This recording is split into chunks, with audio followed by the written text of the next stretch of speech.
15 ऑक्टोबरच्या दिल दोस्ती दुनियादारी कार्यक्रमात सुजयला जाणवतं की त्याच्याकडे खर्चासाठी निम्मे पैसेही राहिलेले नाहीत। यावरून तो खूपच अपसेट झालेला पाहायला मिळाला। माझ घरात आशू सुजयकडे 4000 रुपये उसने मागतो, पण आपल्याकडे पैसे नसल्याचं सांगून तुला मदत करण्यास असमर्थ असल्याचं सुजय त्याला समजावतो। त्याच वेळी माझ घरातील सर्व आईस्क्रीम आणण्याचं डिसाइड करतात, पण सुजय कैवल्याला स्पष्ट सांगतो की मी आईस्क्रीम खाण्याच्या मूड मध्ये नाहीये।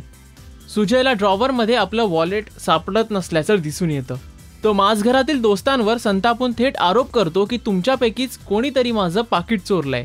तितक्यात ॲना सांगते की तुझ्याकडून काही महत्त्वाचे कॉन्टॅक्ट्स पाहिजे होते, पण तू घरी नसल्यामुळे मी तुझ्या वॉलेटला नाईलाजाने हात लावला। तेव्हा कैवल्य सुजयला त्याचा प्रॉब्लेम शेअर करायला सांगतो।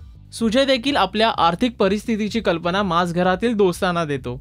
तेव्हा सर्वच जण त्याच्या या अडचणीत मदत करण्याचं ठरवतात। सुजय लाईफ मध्ये चढ उतार येतच असतात, फक्त सबुरीनं आणि थंड डोक्यानं काम करायचं असतं।